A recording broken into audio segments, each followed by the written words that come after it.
Yo, Jason. Hey. What up?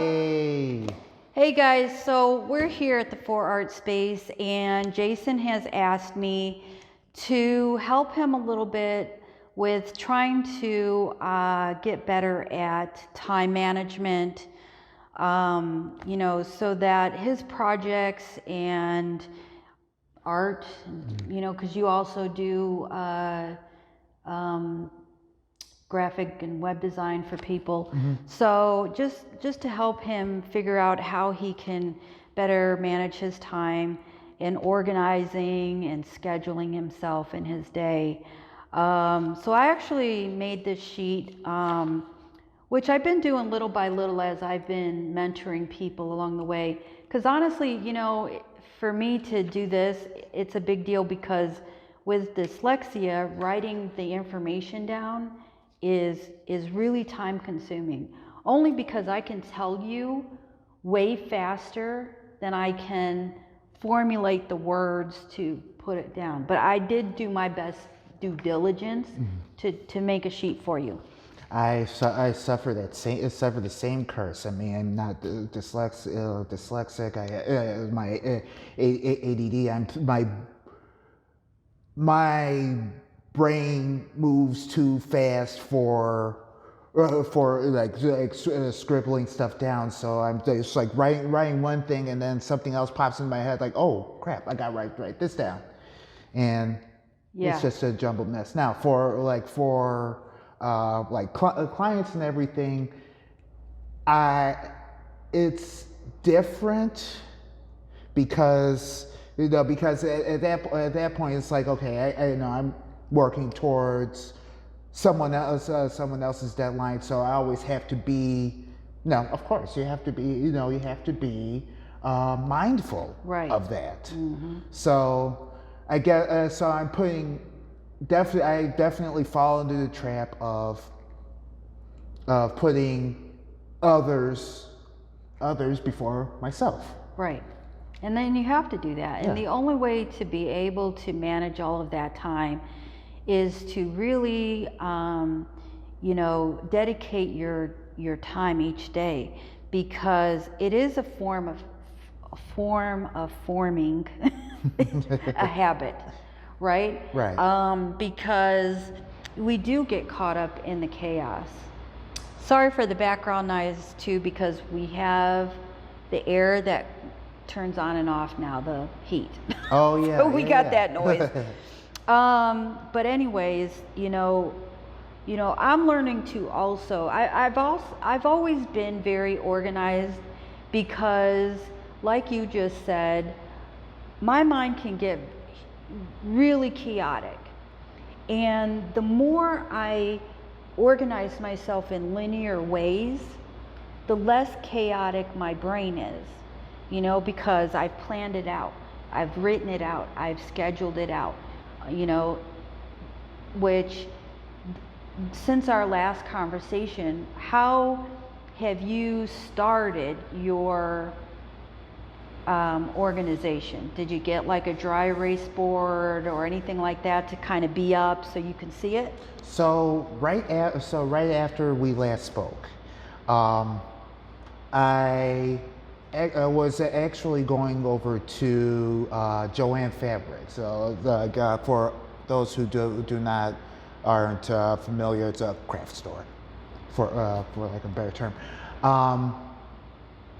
and lo and behold, in their clearance section, they had like these little sheets of chalkboard paper.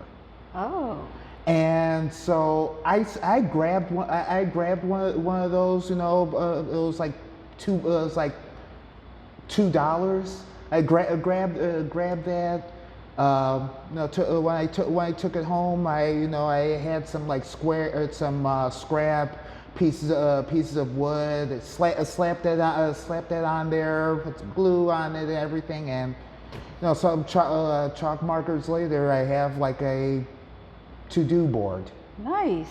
Now, where do you have it in location to your workspace?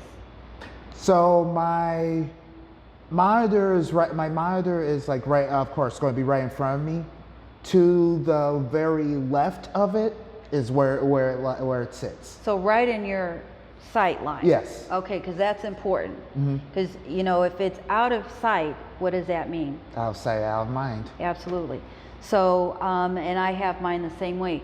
So when I looked towards my workspace, my dry erase board, and it has the important things, my day-to-day, you know, not the long-term stuff that, never-ending list that we talked about. Oh, yeah. That never-ending list is part of our, you know, future stuff that we want to do, the things that we need to do, that kind of stuff. But the boards themselves, they work so well for me in terms of keeping track. Okay, tonight I need to get on the board and write what I'm going to do tomorrow, the 5 things. I try to keep it within a 5 thing to do that day. Duly noted. Yeah, the only reason I do that is because realistically, in a day, we're lucky to get those 5 things done. Yeah. And maybe we do, maybe if we get 2 of them done, I still feel like that's a win, you know? Yeah. But don't overwhelm yourself. The whole point of that is it's a quick view thing of what you need to do today. I called this cheat sheet the artist way because I feel like a lot of artists, you know, lack in time management. And I'm sorry, artists, it's true, and you guys know it's true. You have poor time management. And, you know, I think that better time management will provide you more time to focus on not only your creative time, but also that time to promote yourself, to work on the career side of your artistry. Okay? I did, and I'm just going to break this down because you can take this home. I printed this for you. And I'm just going to give you a quick synopsis right now in terms of scheduling your day-to-day. Physically charting, which is physically getting up to your board and charting out what that's going to look like. And not just leaving it here in your mind, because we all know that does not work. And then don't forget to check it off the list. You know, because there's some satisfaction that comes to, wow, I can't believe I got all that done today. You know? So physically do that. And then I did a little example of what a day could look like. You know, keeping in mind that a lot of artists like to work creatively at night. For a simple fact, it's the quietest time. Nobody's jibber-jabbering at you. Nobody's telling you nothing. Nobody's calling you on the phone. It's the quiet time. So let's say from 10 p.m. to 2 a.m., you're working on art. Right. Okay? That's what that's going to look like. Then from 2 a.m. to, let's say, 10 a.m., you're sleeping. Okay? Then from 10 to 6, that's your money-making time. Either you're going to a job or you're working from home. You know, chart that out for yourself. Because especially when you're self-employed, we tend to be a lazy employee of ourselves. So, you know, chart out that time for yourself. Now, I'm not including like breakfast and lunch in your eating habits. I'm just giving you a real sort of idea of what charting out your time would look like. So 6 p.m. to 10 p.m., that's a lot of hours to do whatever you need to do.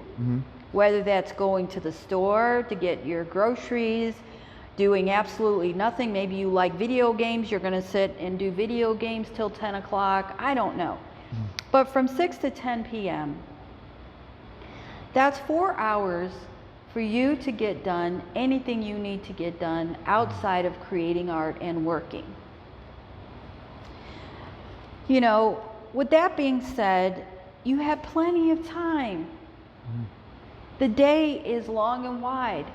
It's up to you to decide the hour and the time frame that you do things, But if you do that and you begin to focus on those, blocks of time to do these certain things, you'll find that your stress and anxiety of that thought process goes to the wayside, because now you're doing, you're not thinking so much about it. You're just doing it. It's robotic.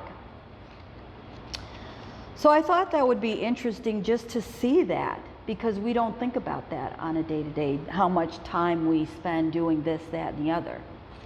And if you're curious to how much time you do, chart it. Say, okay, I started you working at this time and I stopped working at this time. Just to figure out how you are already doing your day-to-day.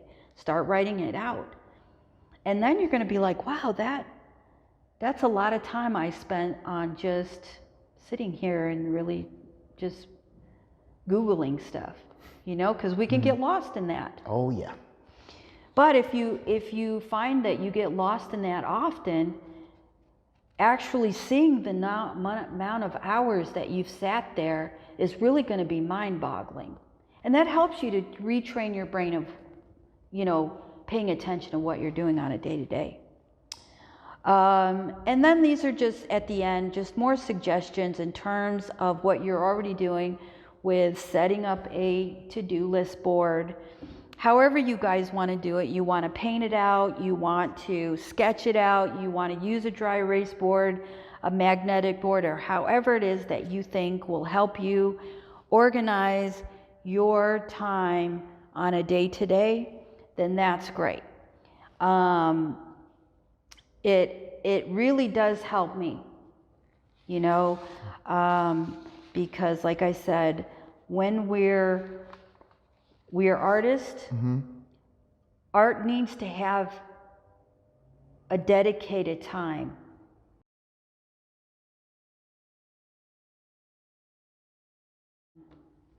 So what we're going to do is I'm just going to ask you then now, since we've gone over all of that, what are now some of your concerns or struggles that you feel like you still have, even though we've gone over some of this stuff now? Well, the underlying concern is always going to be uncertainty. So how especially the last year and a half, we all learn hopefully that the only certainty is uncertainty. So the question is always going to be looming over me. What if the five things I put down that I'm going to do in my day-to-day, what if that goes awry? So thing number one, for example, is first and foremost is always going to be a client. I'm always going to put a client first, because Correct. We gotta eat. That's for sure. And so if the time that I have for client one and client two, or even just client one, it takes up a lot more time than anticipated, how would I plan around that? I mean, that's a great question, because we always have those ripples in the water. Mm-hmm. I mean, we can't know when there's going to be a snag in the system, in the matrix. Glitch in the matrix. A glitch in the matrix. So I mean, when that's going to happen, and so you just don't beat yourself up about it. Just use some of the other scheduled times. I mean, you may have to eat dinner at your computer. You may have to use some of your creative time to get caught up on those specific clients' work. Clients can be demanding sometimes. You can be 95% done with a project, and then they throw in can you do this or that, because I just thought about it. Okay, but you just spent 10 hours on finishing it up. Now you got to spend another 5 hours to redo sections just because they just at the 11th hour thought about it. So believe me, I get that. Yeah, I understand yes. that. Oh, But I mean, those aren't going to be times few far in between. of course. You know, you have to go with the flow. The whole point of becoming more efficient with your time management is so that you're not freaking out. You know, you're releasing some of the anxiety, some of the pressure, so that when you do have your creative time, you're not boggled with all that, because why? You've charted out, you've made your list. All of that now is physically out of your mind. It's not forgotten. Why? Because now you've got a list on your computer, and you have your to-do board.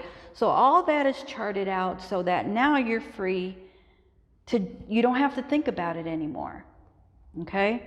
So those snafus that come up, you know, you just have to, you may not have a creative day that day, you know, Right. to get caught up with your client. And, you know, of course, you're a creature of habit, I'm a creature of habit. We like things to be very linear, but sometimes it's not going to be linear. And if we just get used to that, then we're not going to always freak out about it every time it happens. Go with the flow. That's how So I like hopefully, to be. yeah, and hopefully this helps you a lot. And it, you know, it's going to take time. This getting started is going to be work. Then after that, it's going to be innate. It's going to be built into the system. You know, you have been plugged in, dude. Right? So with that being said, you know, if you guys want a copy of this, just comment below with your email address, and I can send you a PDF file of it. If you have suggestions, maybe some of you guys are time management and organization gurus, you know, you may have something even better for us. I can only go by what I've learned over the years and what I can then, you know, give to you guys from that. But knowledge is power. We can't say that we know everything. So I appreciate your time, and I hope that I've helped you in some way. Any help is always a good help, so I do And I'm appreciate going to be it. here, and we'll be monitoring how you do. So good luck with all of that. Thank you. Thank you guys for tuning in. And please remember to subscribe. And if you like our videos, please hit that like button. And if you don't mind, share with all your friends. Thanks, guys.